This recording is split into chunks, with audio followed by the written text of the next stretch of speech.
Hola jóvenes, soy la profesora Débora Ponce y trabajaremos la semana 19 del ciclo 2017-2 correspondiente al repaso de educación cívica. Tenemos entonces en la primera pregunta de cívica el tema en base a derechos humanos. Recordemos que los derechos son facultades inherentes al ser humano. Quienes son sujetos de derecho en función del ser humano es el concebido, el que todavía no nace, también la persona natural, la persona individual y la persona jurídica, que vendría a ser entonces asociada, cuando formamos empresas o instituciones. En este caso los derechos se pueden clasificar en 3 generaciones, primera, segunda y tercera generación. Los de primera generación nacen después de la Revolución Francesa, los de segunda y tercera generación son colectivos, a diferencia del primero que vendría a ser individuales. Los de primera generación son civiles y políticos, porque eran los problemas que aquejaba a la población en la Revolución Francesa. Los secundarios nacen después de la Revolución Industrial y de los problemas sociales, generalmente son problemas económicos, como el trabajo, problemas sociales y problemas culturales también. Y en el caso de los de tercera generación nacen después de las guerras mundiales. Estos son derechos de paz y solidaridad. Tenemos entonces la primera pregunta. El trabajo no siempre fue reconocido como un derecho humano y su ejercicio fue siempre bastante limitado. La elección del libre trabajo, el acceso a condiciones satisfactorias del mismo, la protección contra el desempleo, la remuneración digna, entre otros, son derechos y corresponden al ámbito de los derechos. Trabajo tiene que ver con nada civil, nada político, es económico, por lo tanto lo ubicamos en segunda generación. Eliminamos la A, eliminaríamos la C porque los individuales son solamente los de primera. Tercera tampoco tiene que ver y solidaridad tampoco, nos queda entonces la letra B. Y para verificar, estos son colectivos, lo de segunda y tercera generación. En segundo lugar tenemos entonces nosotros el tema de las garantías. Si nosotros pedíamos nuestros derechos y no nos los ejercían, entonces recurríamos a las garantías constitucionales. En el Poder Judicial podías pedir tus 5 garantías: habeas corpus, habeas data, acción de amparo, acción de cumplimiento y acción popular. Y en el Tribunal Constitucional pedías de frente acción de inconstitucionalidad. La acción de habeas data tenía que ver con información. Si me daban información, brindaban información privada o que yo no había dado autorización, puedo pedir un habeas data. O si pido información de una entidad y no me la quiere dar y me corresponde tenerla, también voy a pedir habeas data, por ejemplo, la copia de un contrato. Habeas corpus tiene que ver con tu seguridad personal, cuánto tiempo tienes que estar detenido, 24 horas, que tienes derecho a un abogado, no te deben dejar incomunicado, tienen que hacerte juicio porque eres inocente, y también tiene que ver con la integridad física, los golpes, la violencia, etc. Acción de amparo son problemas colectivos, que tienen relación bastante con los de segunda generación y también con los que tienen que ver con los temas de igualdad, discriminación, entre otros aspectos. Los de cumplimiento es cuando una autoridad efectivamente no cumple la ley, es decir, la ley está bien hecha pero no la quieren cumplir. Y la acción popular es cuando la norma está mal hecha. ¿Norma cuáles son? Las resoluciones, los decretos ministeriales y aquellos documentos que no tengan carácter legal. Y la acción de inconstitucionalidad se pide cuando la ley es la que está mal, entonces tenemos que erradicarla, así como acción popular la norma, en este caso la ley. ¿Cuáles son la ley? Todo lo emitido por el Congreso, decreto de urgencia, el decreto legislativo del presidente, las ordenanzas municipales de los alcaldes y las normas regionales de los gobernadores regionales, ¿no? Si no te hacen caso en el Poder Judicial, efectivamente pasas luego al tribunal, menos la acción popular. La acción popular, si no es resuelta en el Poder Judicial, ya no pasa a ningún otro lugar. Ahora, si no nos hacen caso allí en Derechos Humanos, recorrimos nosotros a la Comisión Interamericana de Derechos Humanos. ¿Por qué no vas a la Corte de San José? Porque la Corte de San José no recibe personas naturales. Tú tienes que ir a la comisión, dejas tu denuncia y luego vas a pasar a la Corte Interamericana de Derechos Humanos, también conocida como Corte de San José. Pero si el problema fuera entre países, no tendría un país que ir a la Corte Interamericana de Derechos Humanos. En todo caso, iría a la Corte de La Haya, más conocida, o mejor dicho, su verdadero nombre, Corte Internacional de Justicia. Ahora sí pasamos a resolver la pregunta. Los socios de una cooperativa de vivienda ubicada en el distrito del Agustino necesitan presentar una garantía constitucional contra una cooperativa vecina, la misma que ha venido apropiándose ilícitamente mediante invasiones en uno de los lotes de urbanización. Entonces, no se ha infringido una ley, pero no hablan de que la autoridad no la esté cumpliendo, son solamente vecinos, por lo tanto no podría ser cumplimiento. No es una norma, no es una ley, nos queda corpus, no es seguridad personal ni problemas de integridad física, no es una información, por lo tanto nos quedaría la acción de amparo. ¿Por qué? Porque se están apropiando de algo que es tuyo, es el derecho de la propiedad. Y si no prescribe ni como corpus ni como data, inmediatamente ingresa al plano de amparo. ¿Y dónde se va a pedir esta? Obviamente en el Poder Judicial. En tercera instancia tenemos nosotros la ciudadanía y sus mecanismos, ¿no es cierto? Eres ciudadano a partir de los 18 años que portes tu DNI azulito. Y en este caso que puedas ejercer tus derechos políticos. Si no los puedes ejercer por X motivo, van a ser mandados como ciudadano de goce, es decir, puedes pedir interdicto. ¿Quiénes tienen resolución de interdicción? Aquellos toxicómanos, consumidores de droga, alcohol, ludópatas, personas con retardo más abajo de los 70 o 69, personas con complicaciones en los sentidos, etcétera, o que no tengan contacto con la realidad. También pueden tener suspensión de derechos políticos, te lo suspenden porque has cometido algún delito de corrupción, entre otros, o de repente porque estás en la cárcel, tienes pena privativa, no preventiva, sino privativa. Y luego que ya eres ciudadano en ejercicio, es decir, no tienes ningún problema de los mencionados, tú entonces puedes votar hasta obligatoriamente los 70 años, puedes tener iniciativa legislativa, proponer una ley, puedes tener iniciativa de reforma constitucional, pedir la modificación de la Constitución, puedes optar por la revocatoria, que es sacar a una autoridad que tú hayas elegido como alcalde, gobernador regional, regidores o juez de paz nada más. Tenemos la remoción, que es una autoridad no elegida que pedimos que sea movida del cargo, obviamente, o sacada. Y tenemos la rendición de cuentas, que nosotros antes de sacar a una persona o pedir su cese, tenemos que preguntar si ha trabajado bien. También existe el referéndum, que tiene que ver entonces con la autorización de la población para dar un determinado acto. Es una votación de sí y no. Por ejemplo, yo quiero que revoquen al alcalde, pero los que viven en ese distrito me tienen que autorizar. Tenemos consulta previa, que es para las comunidades nativas y campesinas, y presupuesto participativo, que es la división correcta entre las organizaciones sociales que están en un determinado municipio. En este caso nos hablan de un ciudadano va recolectando firmas para presentarlas al Jurado Nacional de Elecciones como requisitos para reformar parte de la Constitución. Desde que nos dicen reformar la Constitución, entonces es reforma constitucional. Pero al final quienes tienen que autorizar esto, dicen aquí, ¿no? Para ver proponer que los congresistas sean también sometidos a revocatoria. La población tiene que estar de acuerdo con dicho pedido, por lo tanto tendríamos que realizar un referéndum para ver si quieren o no quieren que se modifique la Constitución. En este caso tendríamos la letra E. 4.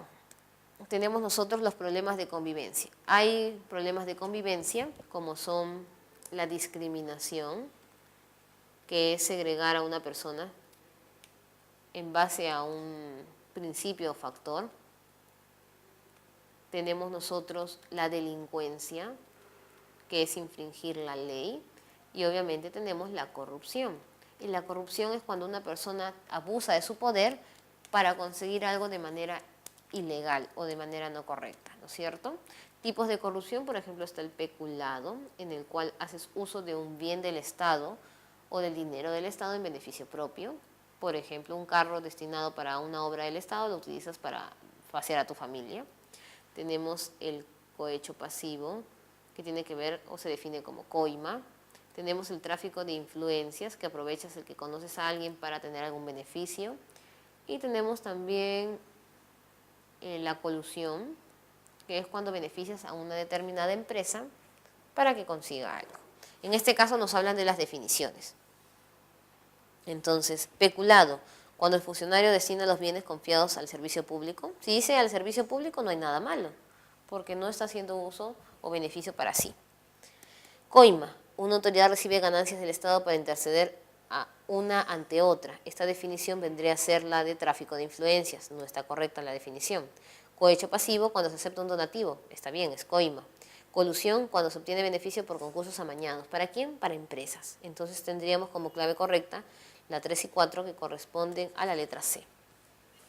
Tenemos ahora los mecanismos de solución de conflictos. Se dice que hay 3 mecanismos. Negociación, en las cuales conversan 2 partes, nadie se mete y llegan a la solución del problema. Mediación, hay dos implicados, pero hay un tercero que da sugerencias o consejos, no soluciones.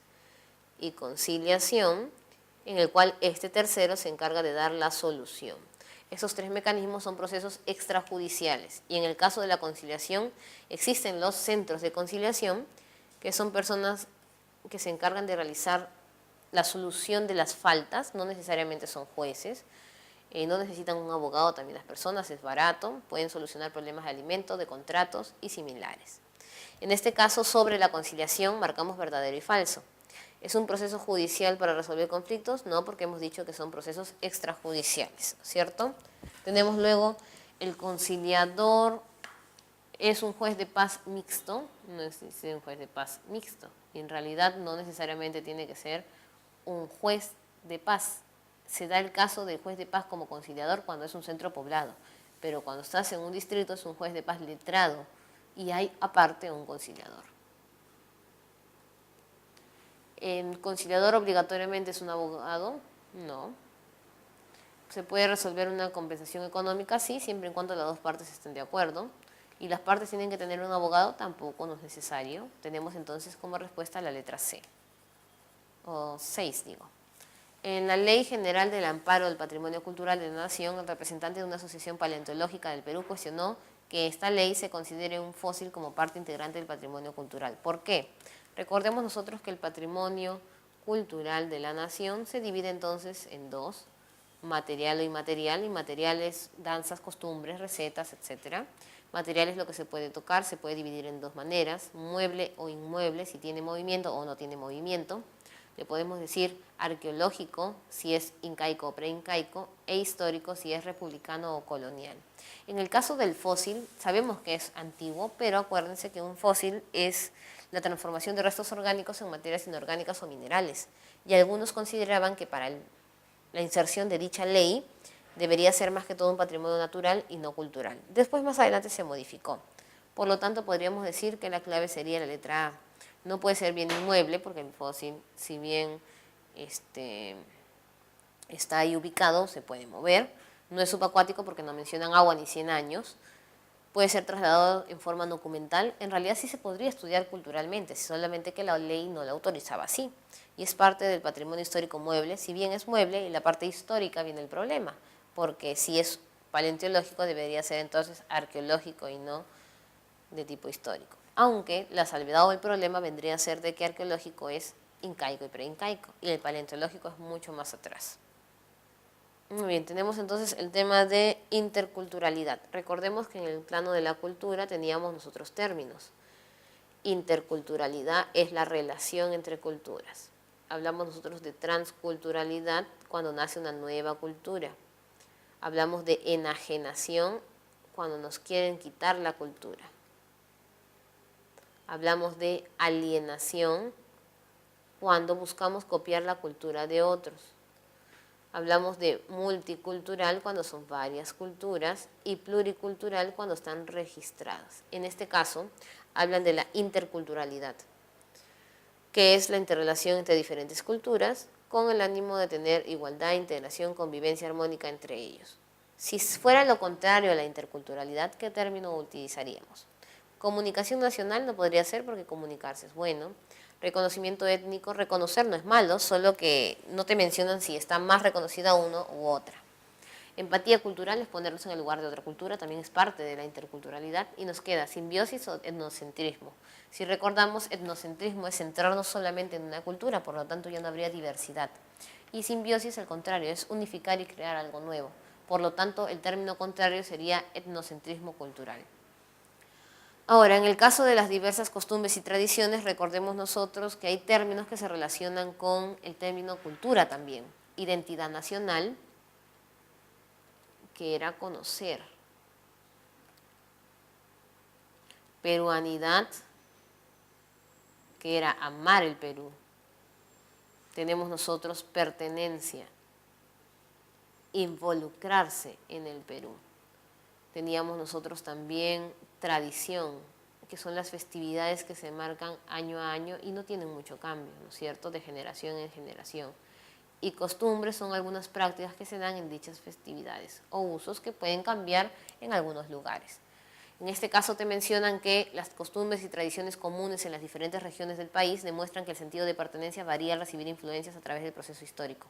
Debido a que te hablan de variedad, podríamos deducir entonces que la cultura peruana es dinámica. Letra E. 9. Hablamos entonces ahora de la nacionalidad y del Estado peruano, ¿no es cierto? En el caso de la nacionalidad en el Perú, la nacionalidad se puede obtener de varias maneras.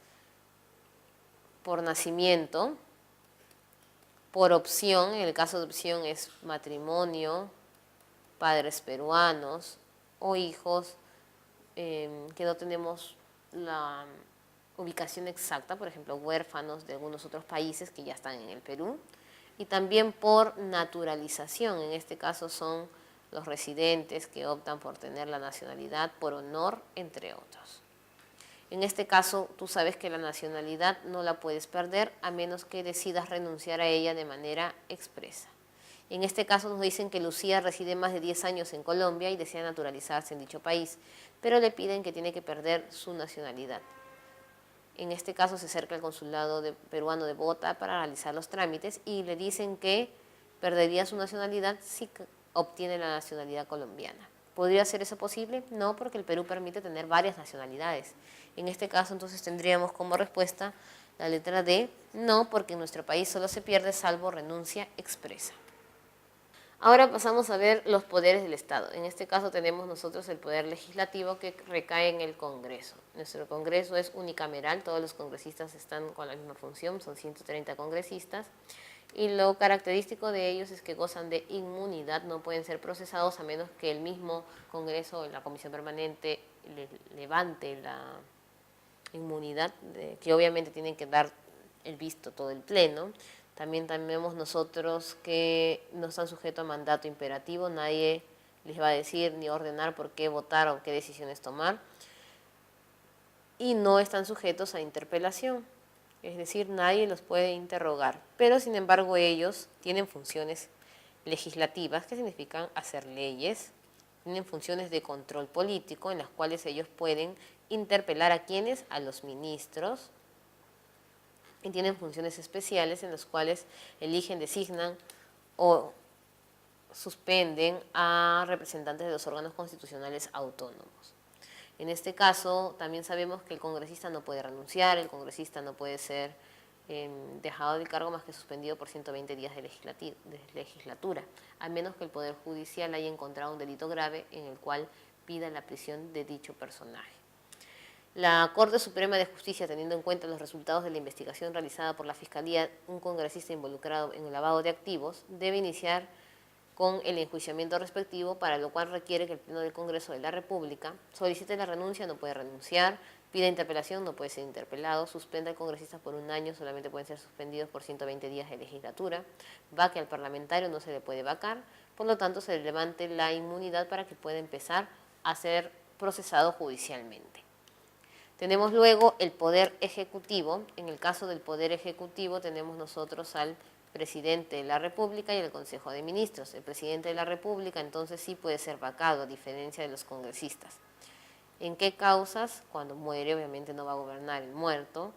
Tenemos también cuando tiene una incapacidad física y moral que no le permita gobernar. Cuando no pide permiso para el viaje o cuando no regresa en el tiempo dado. ¿Quién le va a dar el permiso? Es el Congreso. También cuando no convoca elecciones, que puede ser hasta procesado judicialmente, o cuando interviene en algunos organismos u ocas electorales. El Consejo de Ministros está conformado entonces por los ministros de cartera, en el cual el jefe es el presidente del Consejo de Ministros. Este presidente del Consejo de Ministros es el segundo portavoz del Poder Ejecutivo, que él se encarga de dar la cara frente a los problemas cuando el presidente no está. no puede hablar el vicepresidente. Si el presidente fuera vacado, ingresaría el primer vicepresidente, segundo vicepresidente, si no estuviese, y luego el presidente del Congreso. El Consejo de Ministros no ingresa como presidente. Sin embargo, hay algo curioso. Los ministros son personas que también pueden tener otros cargos. Por ejemplo, pueden ser miembros de las Fuerzas Armadas, como el ministro de Defensa, de la Policía Nacional, como el del Interior, o también los congresistas. El cargo de congresista es incompatible con otro, pero sin embargo, el congresista puede ser a su vez vicepresidente porque ha postulado para dos de dichos cargos, o también puede ser ministro. Hasta podría ser el presidente del Consejo de Ministros, como en la actualidad. La actual presidenta del Consejo de Ministros, que también es segunda vicepresidenta de la República, ocupa el cargo de congresista. ¿Este hecho es constitucional? Sí, ¿por qué razón? En este caso, porque el mandato de congresista es compatible con el ejercicio de ministro. Tenemos nosotros aquí, entonces, el tema del Poder Judicial. En el caso del Poder Judicial, vamos a tener nosotros una pirámide.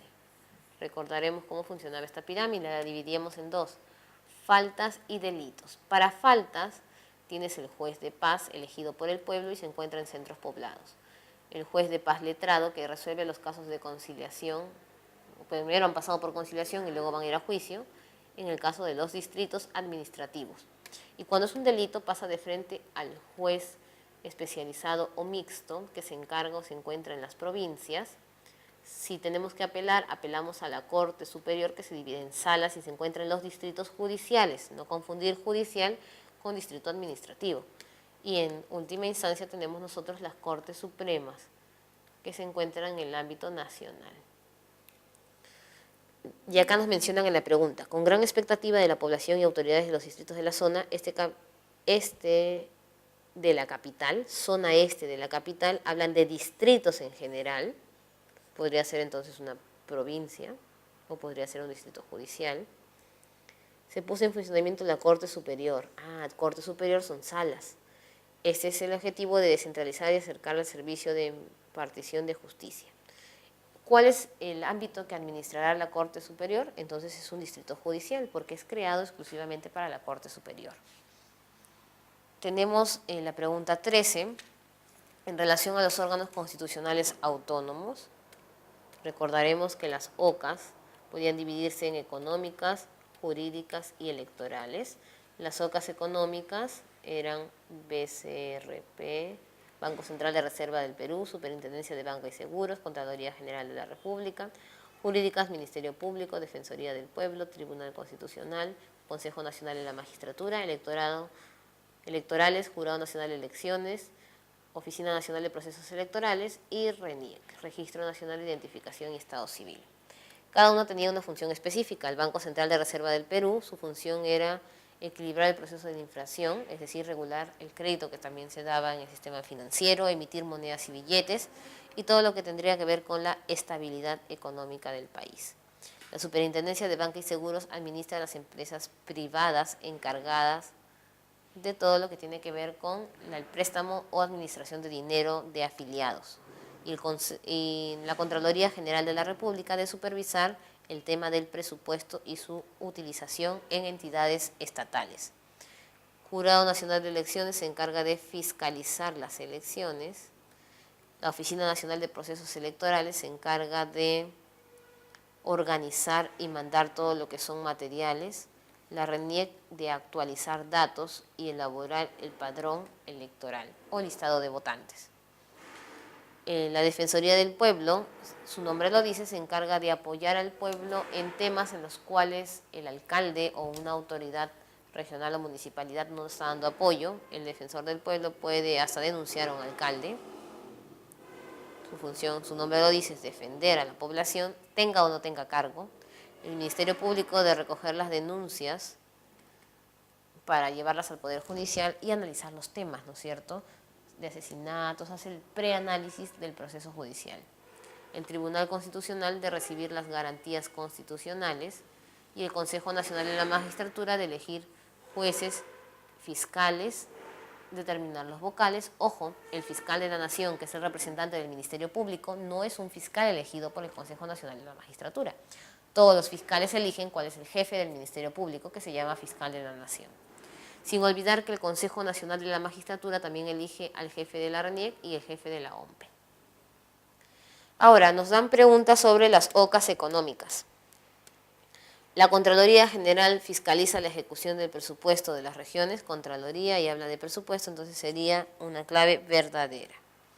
El superintendente es designado por el Congreso. Si bien es una función especial, la designación la hace el presidente de la República y la elección final el Congreso, entonces sería falso. El BCR supervisa las operaciones de la deuda pública, ahí tendríamos entonces como falso, porque quien supervisa la deuda es la Contraloría General de la República. Regula el crédito del sistema financiero, entonces ahí sí es verdadero porque lo hablan en general.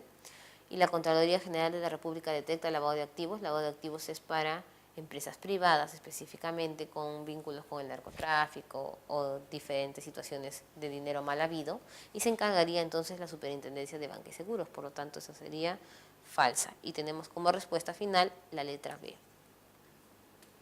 Pregunta 14. La segunda sala penal de la Corte Suprema resolvió como improcedentes el habeas corpus que presentó el procesado en busca de obtener su libertad. Entonces recordemos lo que ya hemos visto. Las garantías constitucionales se piden entonces en el Poder Judicial. Estas eran corpus, acción de amparo, acción de habeas data.